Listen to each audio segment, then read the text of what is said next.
Big boss Malayalam season 6 16-ാം ദിവസത്തിലേക്ക് കടന്നിരിക്കുകയാണ്. രണ്ടാഴ്ചയായതോടെ അടിപിടിയും കയ്യാങ്കളിയും എല്ലാം big boss വീട്ടിൽ നടന്നു കഴിഞ്ഞു. ഈ സീസൺ തുടങ്ങിയത് മുതലുള്ള ശക്തരായ പല മത്സരാർത്ഥികളും ഇന്ന് ഹൗസിനുള്ളിലില്ല. രതീഷ് കുമാറും റോക്കിയും ഒക്കെ പോയതോടെ ബിഗ് ബോസ് വീട്ടിൽ മറ്റു മത്സരാർത്ഥികളെല്ലാവരും ഒരു തണുത്ത മുട്ടാണിപ്പോൾ. ആകെ പ്രതീക്ഷയുണ്ടായിരുന്ന സിജോയും ഇപ്പോൾ സർജറിക്ക് വേണ്ടി ഹൗസിൽ നിന്നും പോയിരിക്കുകയാണ്. പ്രാഥമിക പരിശോധനകൾക്കെല്ലാം ശേഷം സിജോയുടെ പരിക്ക് ഗുരുതരമായേക്കുമെന്ന് മനസ്സിലായതോടെയാണ് ആശുപത്രിയിലേക്ക് പോകാൻ തീരുമാനിച്ചത്. സർജറി വേണ്ടിവരുമെന്നും അതിനാൽ ആശുപത്രിയിൽ അഡ്മിറ്റ് ചെയ്യാൻ പോവുകയാണെന്നുമാണ് കൺഫെഷൻ റൂമിൽ വെച്ച് സിജോയോട് ബിഗ് ബോസ് പറഞ്ഞത്. ഇത് കേട്ടതോടെ സിജോ ആകെ ആശയക്കുഴപ്പത്തിലായി. ആശുപത്രിയിലേക്ക് മാറ്റിയാൽ ഇനി ഷോയിലേക്ക് മടങ്ങി വരാൻ കഴിയുമോ എന്നാണ് ആദ്യം തന്നെ സിജോ ബിഗ് ബോസിനോട് ചോദിച്ചത്.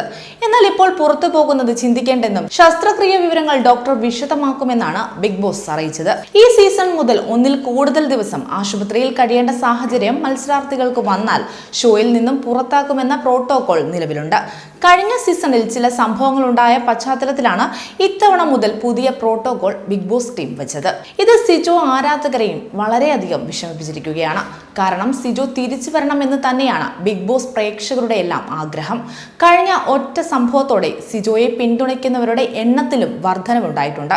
കാരണം റോക്കി മർദ്ദിച്ചതിന് ശേഷവും റോക്കി ഹൗസിൽ തുടരണമെന്നും പുറത്താക്കരുത് എന്നുമാണ് സിജോ നിലപാടെടുത്തത്. ദേഹത്ത് ഒന്ന് കൈവച്ചതിന് പോലും ഫിസിക്കൽ അസോൾട്ട് ആരോപിച്ച് സഹ മത്സരാർത്ഥിയെ പുറത്താക്കിയിട്ടുള്ളവരാണ് മുൻപത്തെ സീസണുകളിലുള്ള പലരും. ഇത്രയും വലിയ ഒരു അറ്റാക്ക് ഉണ്ടായിട്ടും സുഹൃത്തുക്കളുടെ വഴക്ക് മാത്രമായി ഇതിനെ കാണണമെന്ന് ബിഗ് ബോസിനോട് പറഞ്ഞ സിജോയുടെ മനസ്സിനെയും ചിലർ അഭിനന്ദിക്കുന്നുണ്ട്. എന്നാൽ മറ്റു ചിലർ സിജോയുടെ ഗെയിം പ്ലാനായും അതിനെ ചിത്രീകരിക്കുന്നുണ്ട്. ഏതായാലും സിജോ തിരിച്ചു വരണമെന്ന് തന്നെയാണ് ഭൂരിഭാഗം പേരുടെയും അഭിപ്രായം. എന്നാൽ ഇപ്പോൾ ബിഗ് ബോസ് വീടിന്റെ കാര്യം അതിലും കഷ്ടമാണ്. ബിഗ് ബോസ് വീട്ടിൽ ഇപ്പോൾ ആകെയുള്ള വിഷയം ശ്രീരേഖയുടെ കൂർക്കം വലിയും ജിൻഡോയുടെ ഉറക്കവുമാണ്. പിന്നെ ഉള്ളത് ജാസ്മിന്റെയും ഗബ്രിയുടെയും വെറുപ്പിക്കൽ കോമ്പോയും. അത് കണ്ട് പ്രേക്ഷകർ പോലും മടുത്തു തുടങ്ങി. ഇനി ബിഗ് ബോസ് വീടും മത്സരാർത്ഥികളും ഉണരാൻ വൈൽഡ് കാർഡ് എൻട്രി തന്നെ വരണം. മുൻപത്തെ സീസണിലെ റിയാസിനെ പോലെയുള്ള കളി തന്നെ മാറ്റാൻ സാധിക്കുന്ന വൈൽഡ് കാർഡ് എൻട്രിയാണ് പ്രേക്ഷകർ പ്രതീക്ഷിക്കുന്നത്. ആദ്യമായാണ് ഇത്തരത്തിൽ രണ്ടാഴ്ചക്കുള്ളിൽ തന്നെ ഇത്രയധികം സംഭവ വികാസങ്ങൾ ഒരു സീസണിൽ നടക്കുന്നത്. മാത്രമല്ല ഇത്രയും ഗുരുതരമായ ഒരു ഫിസിക്കൽ അസാൾട്ട് നടക്കുന്നതും ആദ്യമായാണ്. സിജോയുടെ താടിയെല്ലിനും പല്ലിനും പരിക്കേറ്റിട്ടുണ്ടെന്നാണ് ഡോക്ടർ പരിശോധനയിൽ കണ്ടെത്തിയത്. ഒരു ഷോയ്ക്കുള്ളിലാണെങ്കിൽ പോലും ഇത്രയും വലിയൊരു ശാരീരിക മർദ്ദനം നടത്തിയിട്ടും റോക്കി ഈ ശിക്ഷ മാത്രമേ അർഹിക്കുന്നുള്ളൂ. എന്താണ് പ്രേക്ഷകരായ നിങ്ങളുടെ അഭിപ്രായം?